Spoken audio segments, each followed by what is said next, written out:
সুপ্রিয় শিক্ষার্থী, আমি অনন্যা ম্যাডাম তোমাদের সাথে আজকে আবার আরেকটা ক্লাস নিয়ে এসেছি। গত দুটো ক্লাসে আমি অর্থনীতি প্রথম পত্রের দ্বিতীয় অধ্যায়ের যোগান নিয়ে আলোচনা করেছিলাম।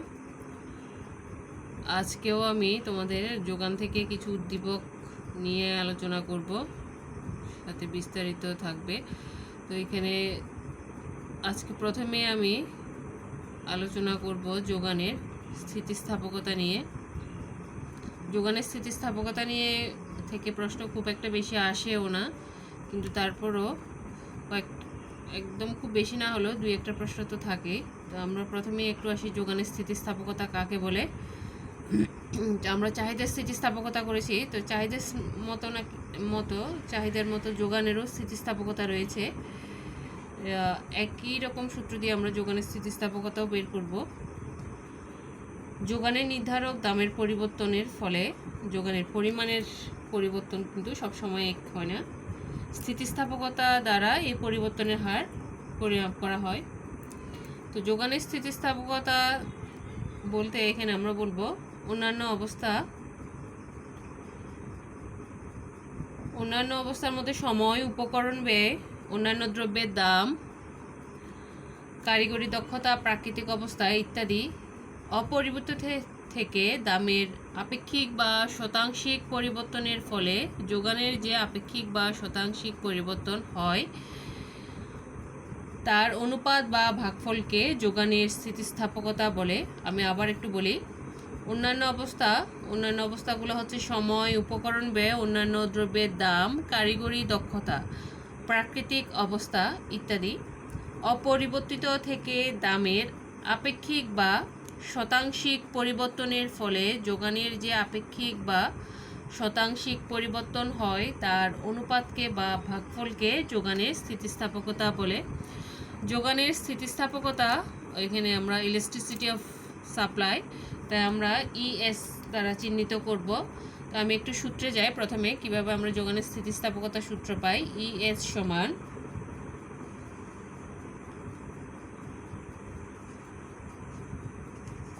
যোগানের শতাংশিক পরিবর্তন ডিভাইড বাই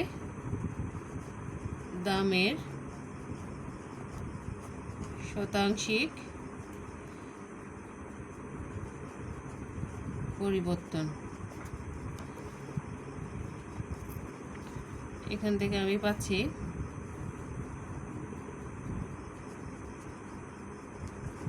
যোগানের পরিবর্তন ডিভাইড বাই প্রাথমিক যোগান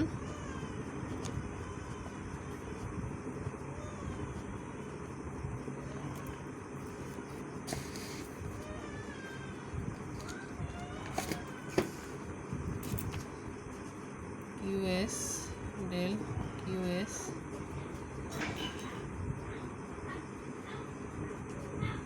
দামের পরিবর্তন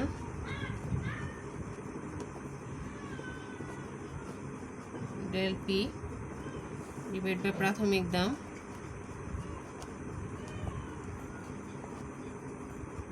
পি। এখান থেকে পাচ্ছি আমি del QS divide by QS del P divide by P. আমি এটাকে del QS divide by QS into P divide by del P. এখান থেকে del QS divide by del P into P divide by QS.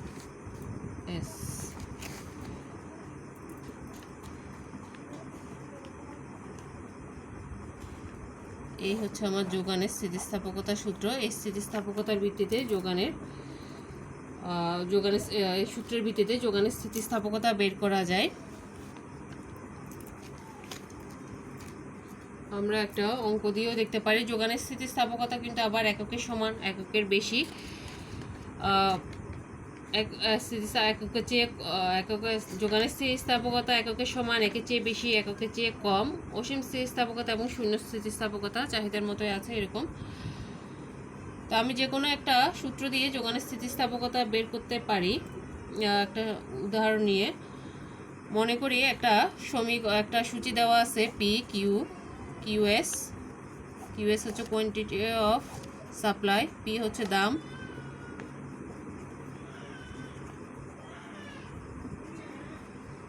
এখানে দেখা যাচ্ছে দাম 10 টাকা হলে যোগানের পরিমাণ 20 একক, দাম বেড়ে 15 টাকা হলে যোগানের পরিমাণ বেড়ে 30 একক হয়। তাহলে আমি যোগানের স্থিতিস্থাপকতার সূত্র পাচ্ছি এখানে ইএস সমান del QS divide by del P into P divide by QS. তাহলে আমি সূত্রের মান বসালে পাচ্ছি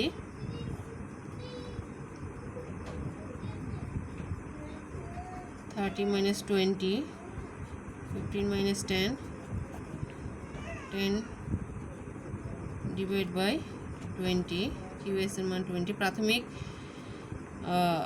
এখানে আমি পাচ্ছি 10 divide by 5 into 10 divide by 20।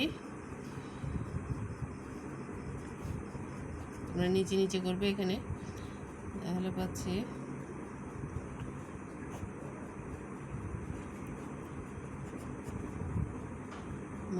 এখানে 1। তাহলে দেখতে পাচ্ছি আমি এখানে দামের শতাংশিক পরিবর্তন এবং যোগানের শতাংশিক পরিবর্তন দুটোটাই সমান, তাই স্থিতিস্থাপকতার মান পেয়েছি আমি 1। তো এভাবে আমি যোগানের স্থিতিস্থাপকতার সূত্রের সাহায্যে যোগানের স্থিতিস্থাপকতা বের করতে পারি।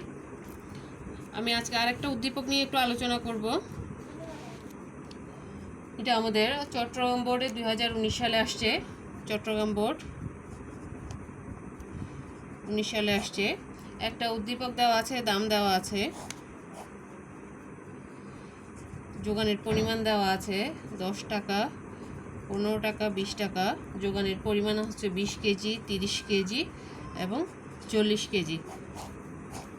আমার এখানে প্রশ্ন হচ্ছে যে যোগান রেখা অঙ্কন করো, তাহলে আমরা অবশ্যই যোগান রেখা অঙ্কন করতে পারবো। এখানে দ্বিতীয় প্রশ্ন হচ্ছে উদ্দীপকে প্রাপ্ত যোগান রেখার আকৃতি কেমন। এখান থেকে আমি যোগান রেখা যদি অঙ্কন করি, তাহলে আমি যোগান রেখাটা একটু অঙ্কন করে দেখাই। এখানে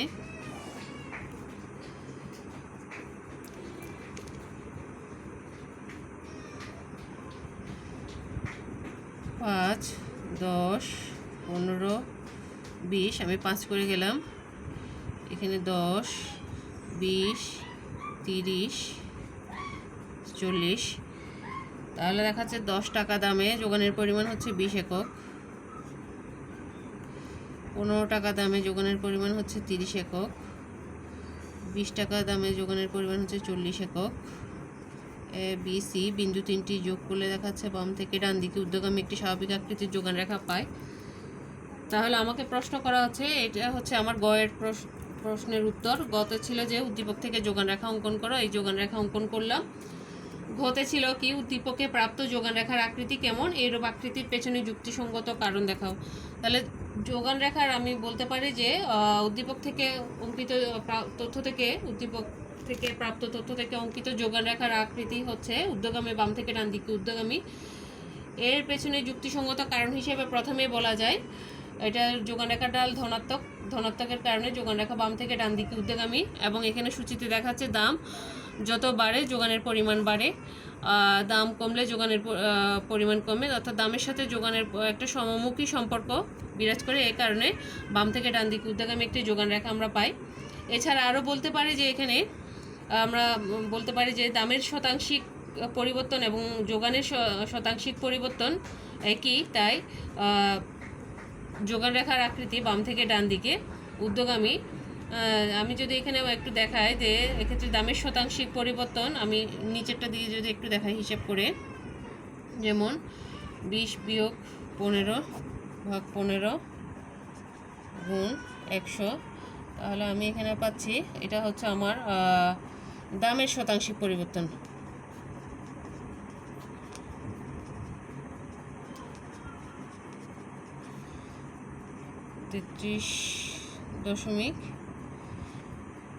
%, আর যোগানের শতাংশিক পরিবর্তন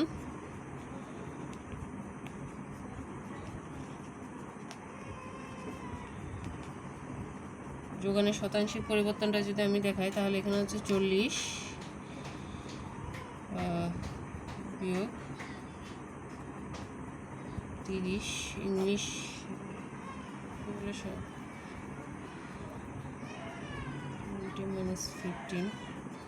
ইংলিশে একটা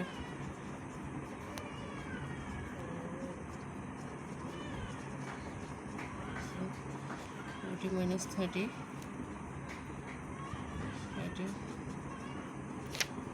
তাহলে পাচ্ছি 33.33%। তাহলে আমি দেখতে পাচ্ছি দামের শতাংশিক পরিবর্তন যোগানের শতাংশিক পরিবর্তন একই, অর্থাৎ যোগানের স্থিতিস্থাপকতা এক্ষেত্রে এককে সমান হয় তাই, এবং যোগান রেখা মূলবিন্দু থেকে ডান দিকে ঊর্ধ্বগামী। এই কারণে বলা যায় যে যোগান রেখা বাম থেকে ডান দিকে ঊর্ধ্বগামী হয়েছে, অর্থাৎ যোগান রেখার আকৃতির পেছনে যুক্তিসঙ্গতার কারণ হিসেবে আমি স্থিতিস্থাপকতাটাও দেখাতে পারি, এবং যোগানের যে দামের সাথে যে যোগানের সমমুখী সম্পর্ক সেই দুটো কারণ ব্যাখ্যা করে আমি এই দুটো কারণকে আমি যুক্তিসঙ্গত বলে মনে করি। তো আরেকটা উদ্দীপক আমি বলতে পারি এখানে,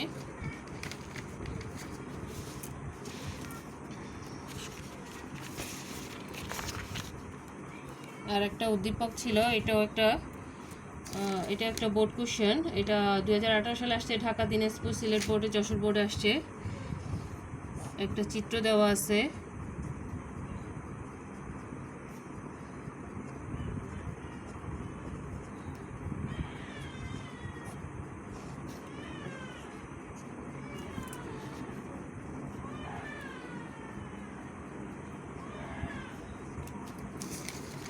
আমাকে বলা হচ্ছে যে এখান থেকে স্থিতিস্থাপকতা নির্ণয় করতে। তো স্থিতিস্থাপকতা নির্ণয় করতে হলে চিত্র যেহেতু আছে, আমি এখান থেকে একটা সূচি বানিয়ে নিতে পারি।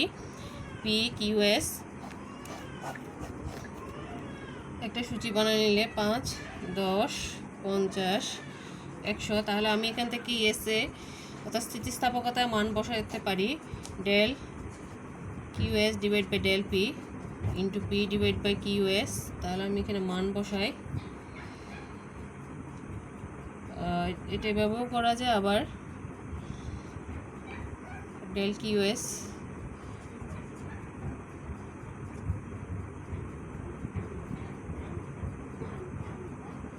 স্থিতিস্থাপকতার সূত্র আমি এখানে শতকরা পদ্ধতিতে বের করি। এখানে দামের শতাংশিক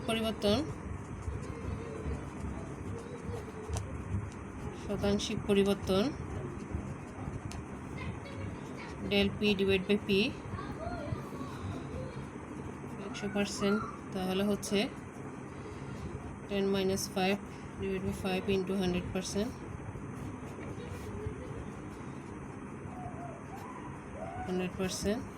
আর যোগানের শতাংশিক পরিবর্তন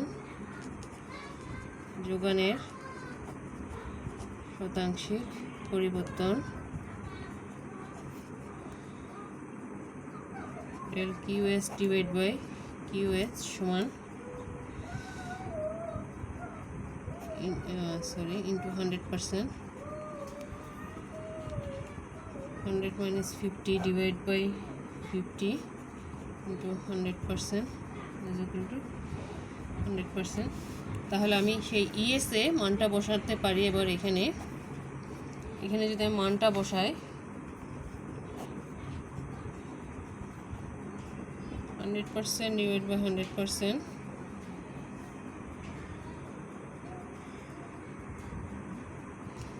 অথবা এভাবেও বসাতে পারি ES সমান 50 divide by 5 into 50 divide by 5, এভাবেও মানটা বসাতে পারি ইজ ইকুয়াল টু 1। এখানেও পাচ্ছি আমি ইজ ইকুয়াল টু 1। এইটা অথবা এটা যে কোনো একটাতে মান বসালে, একটা ব্যবহার করলে পাচ্ছি। তাহলে আমি এখানে দেখতে পাচ্ছি যে যোগানের স্থিতিস্থাপকতা হচ্ছে এককের সমান। তাহলে এইভাবে চিত্র থাকলে চিত্র থেকে আমি সুবিধার্থে একটা সূচি করে সেই সূচি থেকেও আমি যোগানের স্থিতিস্থাপকতা নির্ণয় করতে পারি।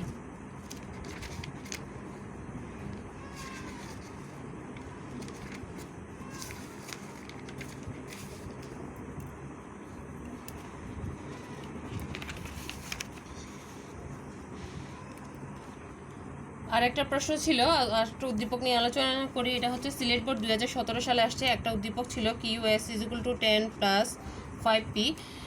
তো আমার প্রশ্ন ছিল যে যোগান রেখা অঙ্কন করো, এরকম আমি করিয়েছিলাম আমার প্রথম ক্লাসে। 10 + 5p একটা সমীকরণ, p এর মান বসিয়ে আমি এখান থেকে QS এর মান পাই, এর ভিত্তিতে আমি একটা একটা সূচি পাই, সূচি থেকে একটা চিত্র অঙ্কন করতে পারি। তো আমার প্রশ্ন হচ্ছে যে সমীকরণে ছেদক 5 হলে যোগান রেখার কোনো ধরনের পরিবর্তন হবে বলে তুমি মনে করো কি? তাহলে আমি এখানে দেখতে পাচ্ছি যে আমার ছেদক হচ্ছে, এখানে যে সমীকরণের ছেদক হচ্ছে 10, তো 10-এর জায়গায় ছেদক 5 বসে, অর্থাৎ সমীকরণটা তখন হয়ে যাবে এরকম, QS = 5 + 5p। তো 5 + 5p দিয়ে যদি আমি p এর মান বের করি, তাহলে একটা যোগান রেখা পাবো। দেখব কি সেটা পূর্ববর্তী রেখা থেকে একটু চেঞ্জ হয়ে আসছে, অর্থাৎ সরে আসছে। তখন তোমরা বাসায় এটা একটু প্র্যাকটিস করবে, একবার 10 + 5p দিয়ে করে এখান থেকে একটা যোগান রেখা অঙ্কন করবে। পরবর্তীতে ছেদক 5 অর্থাৎ 5 + 5p দিয়ে p এর মান নির্ণয় করে এখান থেকে একটা সূচি থেকে একটা চিত্র অঙ্কন করবে। এই চিত্র অঙ্কন করতে গেলে তোমাকে আমি একটু এখানে হিন্টস দিই। এটা হচ্ছে আমার, মনে করো এটা হচ্ছে আমার প্রাথমিক যোগান রেখা, অর্থাৎ 10 + 5p দিয়ে যেটা বের করব। দ্বিতীয়ত 5 + 5p দিয়ে একটা সমীকরণ থেকে আমি যোগান রেখা যেটা অঙ্কন করব, দেখবে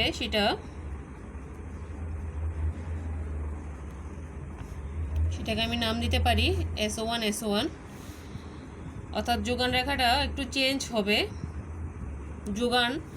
ডান দিকে যখন যোগান রেখা সরে যাবে যোগানের পরিমাণ বাড়বে, বাম দিকে সরে আসলে যোগানের পরিমাণ কমবে।